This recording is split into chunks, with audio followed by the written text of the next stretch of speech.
कि जिन लोगों ने इरादा किया है कि अल्लाह की मखलूक को तंग करना है, जो ये समझते हैं कि खुदा तबारक व तआला की पकड़ नहीं आएगी, लेकिन जब फिर वो पकड़ता है तो कुछ छुड़वाता कोई नहीं। जो लोग मखलूक के साथ जुल्म करते हैं, ज्यादती करते हैं, गुंडागर्दी करते हैं, फिर उनका वक्त आ जाता है। अल्लाहु अकबर। खुदा को बंदा कौन सा पसंद है? खुदा को बंदा वो पसंद है जो अल्लाह ताला की मखलूक के साथ, किसके साथ? अल्लाह ताला की मखलूक के साथ मोहब्बत करता हो। जिसको अल्लाह ताला की मखलूक नहीं पसंद, जो अल्लाह तबारक व तआला की मखलूक के साथ भेदभाव करता है, अल्लाह ताला की मखलूक के साथ जुल्म करता है, अल्लाह ताला की मखलूक के साथ जुल्म करता है, ज्यादती करता है, उनका हक मारता है, और इतना कुछ करने के बाद फिर ये समझता है कि मैं बड़ा मजहबी आदमी हूं, मैं बड़ा धर्मी बंदा बन गया हूं, और मैं तो खुदा के रास्ते में खर्च करता हूं, खैरात कर रहा हूं। तो जब तक वो मखलूक के साथ अपना जुल्म बंद नहीं करेगा, तब तक वो खुदा का महबूब बंदा नहीं बन सकता है। सुब्तकदीन एक बंदे का नाम है, आज से कई 100 साल पहले पैदा हुआ। किसी बहुत बड़े बादशाह के दरबार में जर्नैल था, शिकार खेलने गया। तो उस दौर में शिकार के ऊपर ही रोजगार होता था, मतलब एक आधा बड़ा जानवर मार लिया, वो लोग खाते रहते थे, हफ्ते बाद फिर दूसरा तलाश कर लिया। तो वो कहते मैं शिकार खेलने के लिए गया तो उस दिन कोई जानवर ही नहीं मिला। तो वापस आने लगा तो एक छोटा सा हिरनी का बच्चा मिल गया। तो तीर तो नहीं मारा क्योंकि बच्चा था, वैसे ही पकड़ में आ गया, पकड़ के घोड़े पे रखा, लेके वापस चल पड़े। और फरमाते हैं कि जब मैं अपने कस्बे में, अपने शहर में दाखिल हो रहा था तो एक जगह रुका नमाज के लिए, वजू के लिए। अपना घोड़ा जब मैंने रोका तो जब उससे उतरा तो उस बच्चे को बांध दिया एक जगह। तो मैंने क्या देखा कि उस बच्चे की माँ जो है हिरनी, वो भी पीछे पीछे दौड़ती दौड़ती वहां तक आ गई। अब दो तरह के लोग होते हैं ना, अक्सर शिकारी जो होते हैं वो कहते हैं कि जब ये आ गया तो इसके पीछे पीछे इसकी मां आ गई, मतलब बड़ा शिकार भी साथ में मिल गया है। चोर चोरी करने जाता है, उसका इरादा होता है इस घर में थोड़े पैसे, जब ज्यादा देखता सोचता बड़ा हाथ लग गया आज।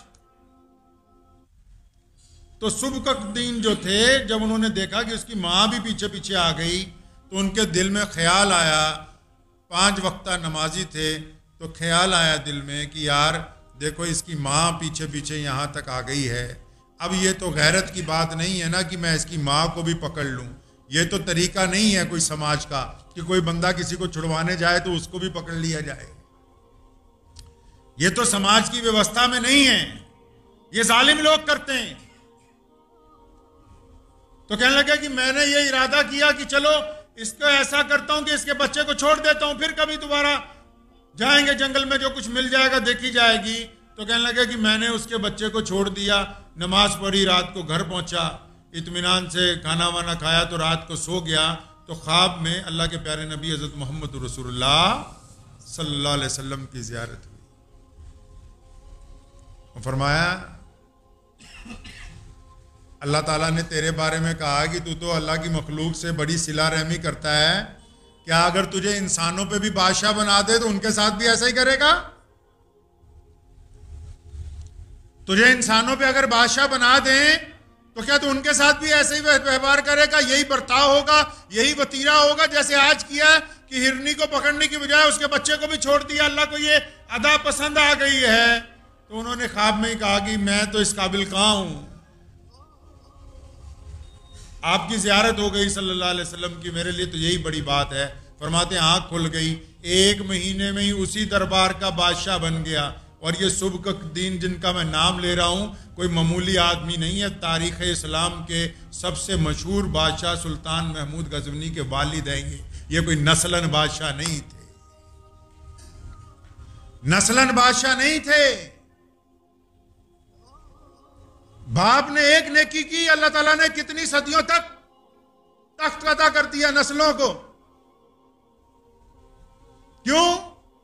क्योंकि अल्लाह तबारक व तआला की मखलूक के साथ नरमी की है, अल्लाह ताला की मखलूक के साथ सिला रहमी की है। मोहम्मद रसूलुल्लाह सल्लल्लाहु अलैहि वसल्लम ने बारहा सिर्फ इंसानों के साथ नहीं, रसूलुल्लाह सल्लल्लाहु अलैहि वसल्लम ने जानवरों के साथ, यहां तक सहाबा को फरमाया कि जब किसी बस्ती में जाओ खेतियों को नुकसान ना पहुंचाना, इन पेड़ पौधों को आग मत लगाना। लोगों का रवाज था कि जब कोई मुल्क फतह करते थे मकान, खेतियां, दरख्त सब जला देते थे ताकि दूसरों पर खौफ डाला जा सके। मोहम्मद रसूलुल्लाह ने हुक्म फरमाया कि इनको नुकसान नहीं पहुंचाना, खेतों को नहीं जलाना, लोगों के दरख्तों को मत नुकसान पहुंचाना।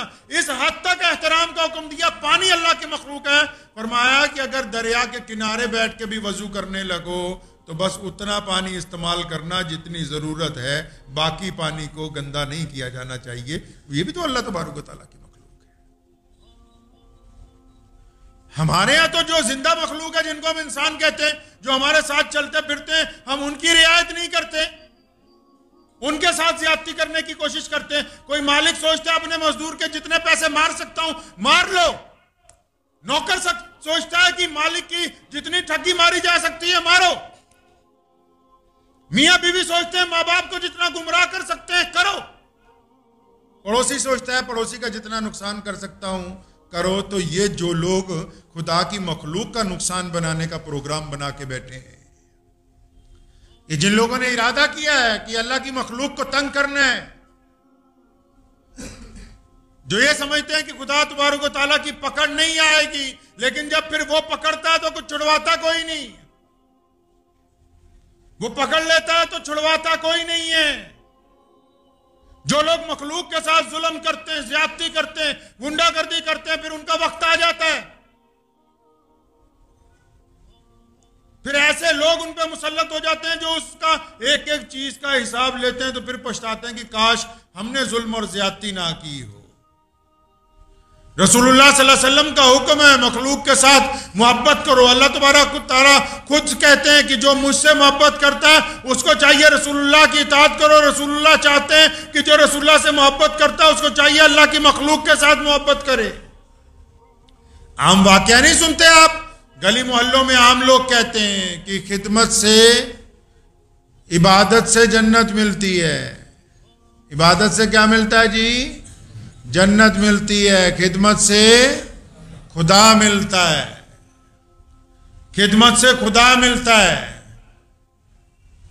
कभी अपने करीब में भी झांक के देख लें कि हम किस म्यार की जिंदगी गुजार रहे हैं। अगर करीब में जुल्म हो रहा है तो आंखें बंद कर ली, अगर करीब में कोई भूखा सो रहा है तो चेहरा फेर लिया, अगर करीब में कोई तड़प रहा है तो अपना मुंह उधर करके चल पड़े। यह भी जिंदगी का दोगलापन है।